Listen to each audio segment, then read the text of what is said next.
Hey guys, James here, and welcome back to the Gamefree YouTube channel. Today, I'm going to be going into whether or not you should still watch video game content once you stop playing. And this is something that I get asked a lot, and is something that I've struggled with for a long time. Ever since I started trying to quit gaming over 6 years ago, I've always struggled to stop watching gaming videos. Whether it's on Twitch, YouTube, whether it's through browsing Reddit and keeping up with my old favorite content creators, I've almost found it more difficult to stop watching content than I have to stop playing games themselves. So I want to share a little bit about what I've learned over the last few years of trying to quit, and I'll give you some advice on whether or not you should and how that impacts your current situation. So firstly, let's get into why it's so difficult to stop watching them. Well, normally when we watch video game content, it's from the same few people. We have our favorite creators, streamers, and we love being a part of their community. We like being involved. They've become a staple of our lives for so long, and we don't really make that same connection to addiction that we do with video games. With gaming addiction, it's so easy to say, right, I'm addicted to games, I'm just going to stop. But the negative effects of watching content are a bit more difficult to figure out. And until you can start taking an objective look at how your individual habits and actions every day are affecting where you are right now and where you want to be in the future, then you won't be able to separate what's good and what's not. And most of the time, for people who are struggling with a gaming addiction, watching gaming content on Twitch and YouTube is causing a hell of a lot of problems. And the three biggest problems that I see gaming content causing for people are a lack of discipline and staying focused. They increase the chance that you go back to video games in the future, and they just waste time. When we try to get anything done, whether it's a new hobby or work or studying, anything like that, if it's difficult, our brain is going to want to try and do other things. It doesn't like doing hard stuff. That's just how our brain is wired. So when we encounter a problem, a struggle, a barrier that we have to overcome, we default to the path of least resistance. And for a lot of people, that is escaping back into whatever they feel comfortable with. And if you're free of video games, then gaming is no longer an option. You don't automatically think that I should go play a video game. And so you default to the next best thing, which is gaming content. You're so familiar with it, you've been watching it for so many years, that it's just the default thing that you go to. And the more you do that over time, the more you wear down your discipline, the more you wear down your ability to get things done. And this is why people still struggle with focus and working hard when they stop gaming, is because they're still doing these other activities that they don't really see a problem with, but are causing so many of these problems. And the second problem with it, making you more likely to relapse in the future, that is completely dependent on you. That's not really as much a problem for me since I've become truly free of video games and don't really crave them anymore. But for someone who's just starting out in their gaming addiction journey, is trying to quit video games, it's going to play havoc on your ability to stay away from them. You're going to watch these pieces of content, these live streams, and you're going to get filled with a fear of missing out. You're going to want to join in and experience the same things they're experiencing. And by indulging in this content every single day, you never really move past gaming. You never really see gaming as something that can be a negative, and you never fully see what your life can become if you stay fixated on that previous identity of yourself. And that's one of the main things that I encourage people to do when they quit for gaming, is to shift that identity from a gamer to someone that consumes content to a producer, to someone living an awesome life, someone who gets work done, who has incredible passion and energy.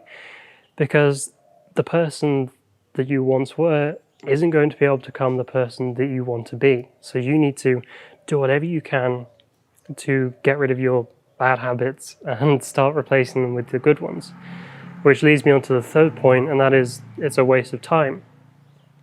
And a lot of the time we justify watching this content to ourselves because we think that it's not really going to cause any problems. It's just a couple of hours here and there. Maybe you've got it on in the background while you work, which again increases your dependency on having that while you work. And if you don't have that, you're not going to be able to get work done, which goes back to that cycle in the first part. If you really want to move on from gaming and move past that life that you have now or that life that you had before, you need to build habits and actions every single day that is going to form your ideal self, your ideal identity. And as I said before, the habits of that person in the past isn't going to be able to get you to where you want to be. You need new habits, you need a new sense of direction, new clarity, purpose, focus, discipline, energy. All of these things come together, and when you combine them with your ideals, your values, that's what allows you to create that ideal life for yourself. And when you really consider gaming content, live streams, YouTube, all this stuff, it really is just a waste of time. It doesn't provide you with any benefits. It doesn't increase your knowledge. It doesn't give you financial reward. It doesn't socialize with other people. You don't learn skills. And on all accounts, it's just wasting time.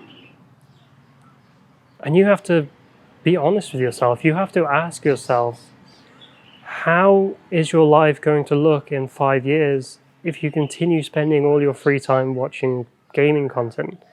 You spent so long, you've worked so hard trying to move away from video games. Why are you keeping yourself trapped in the past by continuing to watch it?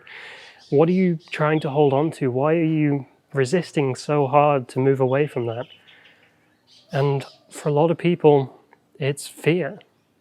You see, when you take away video games from a hardcore gamer, they don't have much else. They don't have skills and hobbies and friends and social skills they don't have the skills necessary to develop that life straight away. And so they get defensive. They want to escape. They look for other avenues to fulfill their needs like gaming did. And that's why it's so hard for people to get away from gaming content, even if they've stopped playing video games. And this is why it was so hard for me, even as recently as a few months ago. I don't claim to be perfect. I'm not like some superhero that can just get rid of every vice and addiction instantly. Watching gaming content was a big struggle for me, or avoiding it rather. And it wasn't until I really sat myself down and took an honest look at my vision, at my goals, at where I want to be in the future, how I want my family to look, what do I want to teach my sons and daughters, what values do I want to put out into the world, what kind of legacy do I want to leave behind. All these things came together, and I made the decision to cut it out of my life, Twitch, YouTube, everything. And it was not easy. I've spent hours, countless hours, watching this one content creator on the internet. And I must have spent an average of 20 to 30 hours every week watching him from the time I was 18 to 24. Every week. And I think about all that time that I spent watching that guy and what I could have done if I didn't do any of that, what I would have accomplished, how different my life would look. And I don't want to go to when I'm 30. I'm 25 now, and I don't want to be 30 and look back on the past 5 years with the exact same regret of not being able to stay away from it. So, to answer that question of whether or not video game content should be in your life after you stop watching, ultimately, it's up to you to decide, but knowing everything that you know about gaming, about what your life is like when you're addicted to games and playing all day, and knowing all the negatives of watching content and playing, do you really want it to be a part of your life? Genuinely ask yourself that question. What kind of life do I want? And do my habits and actions every single day get me closer to that point. Because if not, then you should probably look at changing them to something more productive. I hope this video has been helpful for you. If you have any questions, comments, leave them down below. Don't forget to like, subscribe, and just a quick announcement. I've just released my incredible gaming addiction program. It's called Level Up, where I show you exactly what I've learned about breaking completely free of video games, getting rid of all control they had over me, without cravings, without any of that stuff. So go and check that out in the description below, and I'll see you in the next video. Cheers.